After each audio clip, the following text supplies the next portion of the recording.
আজকে আমার ভিডিও বা ব্লগ করার মতো কোনো মুড ছিল না, কারণ আমার খালাতো ভাই ছোটোরা অটো থেকে পড়ে গিয়ে অ্যাক্সিডেন্ট হয়ে তার পা থেকে অনেকখানি মাংস সরে গেছে। তার জন্য আমরা এখন চলে যাব তাকে দেখতে এবং কি তাকে নিয়ে ঢাকা মেডিকেল কলেজ হাসপাতালে। তো সেখানে গিয়ে দেখি তার অবস্থা কি হয় না হয়, সমস্ত কিছু বিস্তারিত আপনাদের মাঝে তুলে ধরার চেষ্টা করব। সো লেটস গো, সবাই ভিডিওটা দেখতে থাকেন। আজকের দিনটা মেঘলা থাকার জন্য আমার ভিডিওটা করতে অনেক অসুবিধা হয়েছে, মাঝে মাঝে এমন হয়েছে যে ভিডিওটা করতেই পারি নাই। আর তার সাথে দেখতে পাচ্ছেন টঙ্গী রেলওয়ে জংশনের ভিউটা অস্থির লেভেলে হয়েছে এবং এই সাথে দেখতে পাচ্ছেন পোলাপানেরা ক্রিকেট খেলতেছে। ক্রিকেট খেলা দেখলে আমার ভালোই লাগে। এখানে যে ট্রেনটা দেখতে পাচ্ছেন এটা হচ্ছে জামালপুর যাওয়ার জন্য যমুনা এক্সপ্রেস। সো ট্রেনটা সোজা জামালপুর চলে যাবে। আপনাদের প্রথমে বলে দিছি যে আজকের দিনটা ঠিক মতো চলে নাই, ভালো না। তার মধ্যে বৃষ্টি পড়তেছে, সো ট্রেনে ওঠার ভিডিওটা আপনাদেরকে দিতে পারি নাই। এখানে দেখতে পাচ্ছেন আমার বউ তার হাত বাড়িয়ে দিতেছে বৃষ্টি ধরার জন্য। আসলে বৃষ্টি ধরবো এমন পরিস্থিতি নাই। কমলাপুর যাওয়ার জন্য আমরা যে ট্রেনে টিকিট কেটেছিলাম সেই ট্রেনটা কোনো কারণবশত নষ্ট হয়, আমরা রাজশাহীর একটা ট্রেনে উঠেছি। সো রাজশাহী ট্রেন দিয়ে আমরা সরাসরি কমলাপুরতে চলে যাব। কমলাপুরে এসে নামার পরে দেখতেই পাচ্ছেন কমলাপুরের অবস্থা, কতটা ভিড় থাকে কমলাপুরের ভিতরে। এটা বাইর হওয়ার রাস্তা, এটা অবশ্য 2 নম্বর গেটে, এটা প্রথম গেটে না 2 নম্বর গেটে, কমলাপুরের 2 নম্বর গেট। এখানে দেখতে পাচ্ছেন কমলাপুরের পরিস্থিতিটা আসলে চমৎকার। কমলাপুরের যে স্টেশনটা আছে এটা দেখতে এক কথায় বলতে গেলে অসাধারণ একটা স্টেশন। সো আমরা 2 নম্বর গেট দিয়ে বের হয়েছি, যেটা দিয়ে নারায়ণগঞ্জ চট্টগ্রাম এইখানে যাওয়া হয়।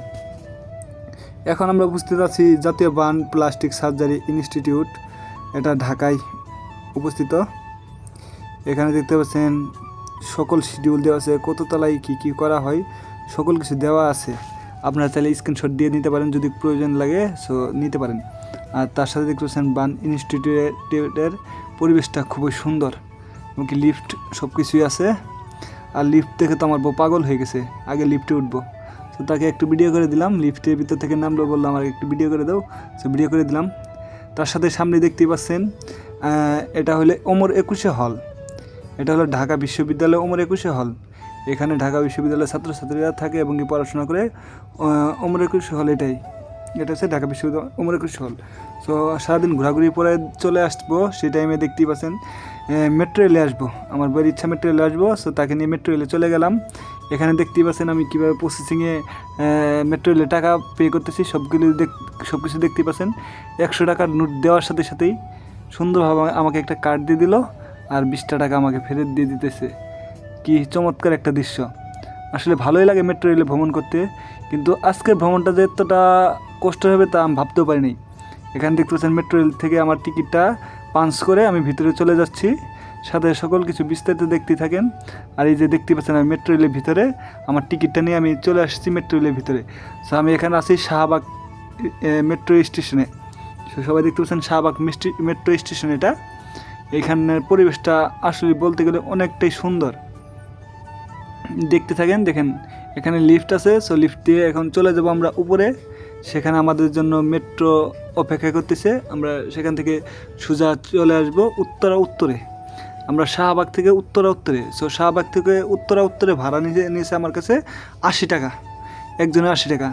সো সবাই দেখতে থাকেন ভিডিওটা লাস্ট পর্যন্ত, দেখতে থাকেন, উপভোগ করতে থাকেন। উত্তরে স্টেশনে মেট্রো কীভাবে আসে সকল কিছু বিস্তারিত বলতে থাকবো।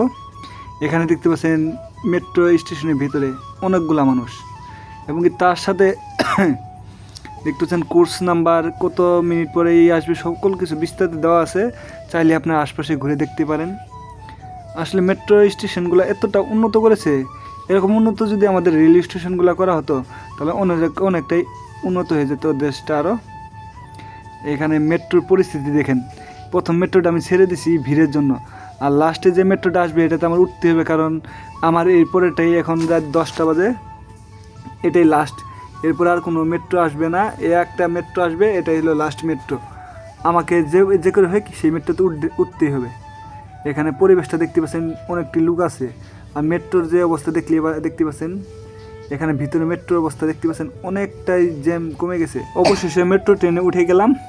সো সবাই ভালো থাকবেন, সুস্থ থাকবেন, আল্লাহ হাফিজ।